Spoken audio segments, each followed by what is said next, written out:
여러분, 만약 나라에서 매달 아무 조건 없이 65만 원을 준다면 어떻게 하실 건가요? 일을 그만두고 쉬실 건가요?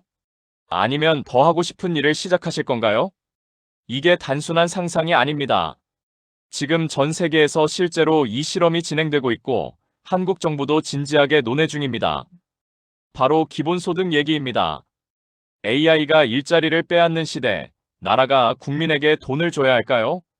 오늘은 이 질문을 골 때리게 파헤쳐 드리겠습니다. 기본소득이 뭔지부터 정리하고 갈게요. 기본소득은 말 그대로 모든 국민에게 조건 없이 정기적으로 현금으로 지급하는 소득입니다. 핵심은 세 가지예요. 첫째, 모두에게 줍니다. 부자든 가난한 사람이든 상관없이요. 둘째, 조건이 없습니다. 일을 해야 한다거나 구직 활동을 해야 한다거나 이런 조건이 없어요. 셋째, 정기적으로 현금으로 줍니다. 상품권이나 바우처가 아닌 진짜 돈으로요. 기존 복지제도와 뭐가 다르냐고요? 지금 한국의 복지는 기본적으로 선별적입니다. 가난한 사람, 실직한 사람, 장애가 있는 사람처럼 특정 조건에 해당하는 사람에게만 지원이 돌아가요. 기본소득은 이걸 완전히 뒤집는 겁니다. 조건 없이 모두에게 준다는 발상 자체가 기존 경제학 상식을 완전히 뒤흔드는 아이디어예요. 사실 기본소득 아이디어는 수십 년 전부터 있었습니다. 근데 왜 지금 이 시점에 갑자기 뜨거운 이슈가 된 걸까요? 바로 AI 때문입니다. 2026년 현재 AI 혁명이 본격화되면서 일자리 구조가 급격히 바뀌고 있습니다. 국가인공지능전략위원회는 AI 기술 확산으로 고용의 70가 불안정해질 수 있다고 경고했어요. AI가 단순 반복 업무뿐 아니라 회계사, 변호사, 기자 같은 화이트칼라 직종까지 빠르게 대체하고 있거든요. 심지어 미국에서는 2030년까지 화이트칼라 고용이 대규모로 붕괴할 수 있다는 전망도 나왔습니다. 여기서 경제학적으로 심각한 문제가 생깁니다. AI가 일을 하면 기업은 돈을 버는데 그 돈이 일자리를 잃은 사람들한테는 안 돌아간다는 거예요. 한국만 봐도 로봇 도입이 기업 부가가치를 높이지만 노동소득 분배율은 오히려 떨어지는 현상이 실제로 나타나고 있습니다. 쉽게 말하면 AI가 열심히 일해서 번 돈이 기업주와 투자자한테만 몰린다는 겁니다. 그래서 나온 아이디어가 이거예요. AI가 번 돈을 세금으로 걷어서 국민 모두에게 나눠주자. 이게 바로 AI 기본소득의 핵심 논리입니다. 이론이 아니라 실제로 실험을 해봤습니다. 결과가 어떻게 나왔는지 살펴볼게요. 독일에서는 베를린의 한 비영리 단체가 3년간 122명에게 매달 194만 원씩을 지급했습니다. 결과는 흥미로웠어요. 사람들이 일을 그만두지 않았고 오히려 심리적 안정감이 높아지면서 더 창의적인 활동에 도전하는 사례가 늘었습니다. 미국에서는 오픈 AI의 샘 올트먼이 후원한 실험이 있었습니다. 3년간 저소득층 1,000명에게 매달 약 144만 원씩을 지급했어요. 결과는 복잡했습니다. 긍정적인 면도 있었는데 받은 돈의 50%는 소비재 구매에 쓰였고 지역 경제가 활성화되는 효과가 나타났어요. 그런데 부정적인 면도 있었습니다. 기본소득을 받은 그룹의 연간 총소득이 지원금을 제외하면 오히려 비교 그룹보다 200만 원 정도 적었고 노동시장 참여율도 약 4포인트 낮아졌습니다. 한국에서도 실험이 진행 중입니다. 2026년 1월부터 농어촌 지역에서 월 15만 원 상당의 지역화폐를 2년간 지급하는 시범사업이 시작됐어요. 일부 지역에서는 단기적으로 인구가 늘어나는 효과도 관찰됐습니다.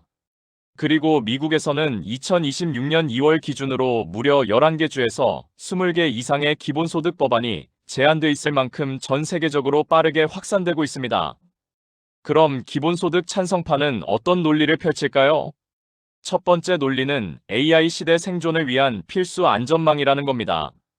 AI가 일자리를 빼앗는 속도가 너무 빠르기 때문에 기존 실업급여나 복지 시스템으로는 따라갈 수가 없어요. 기본소득이 있으면 일자리를 잃어도 최소한의 생활이 보장되기 때문에 사회 안정을 유지할 수 있다는 거죠. 두 번째는 창의성과 도전 정신을 키운다는 겁니다. 지금 많은 사람들이 하고 싶은 일이 있어도 먹고 살기 위해 원하지 않는 일을 합니다. 기본소득이 생기면 생계 걱정 없이 새로운 도전을 할 수 있고 이게 오히려 경제 혁신으로 이어질 수 있다는 논리예요. 세 번째는 복잡한 복지 시스템을 단순화할 수 있다는 겁니다. 지금 한국의 복지 제도는 수십 가지가 넘어요. 각각 신청 방법도 다르고 심사 기준도 다르고 행정 비용도 엄청납니다.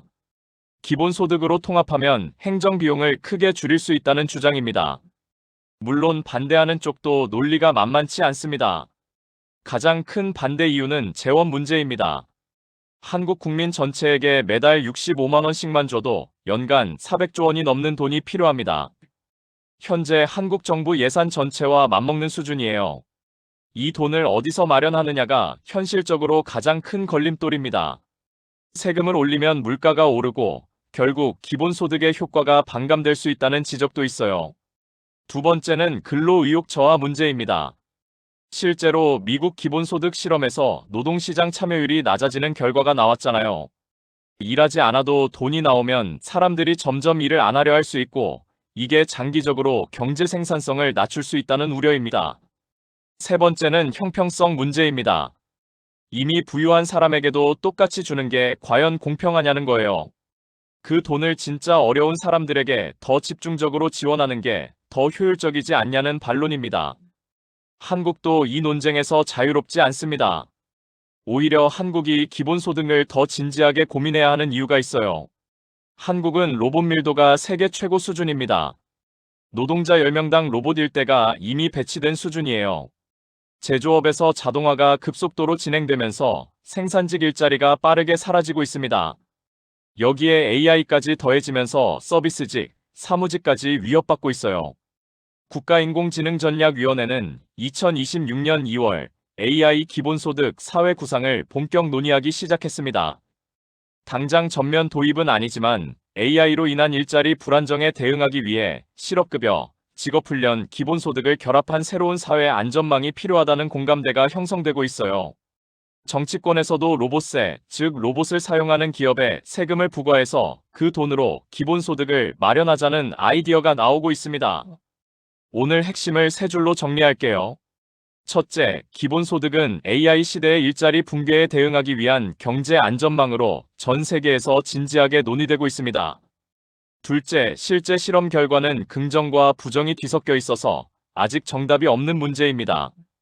셋째, 한국도 AI 고용 충격에 대비한 새로운 사회 안전망 논의가 본격적으로 시작됐습니다.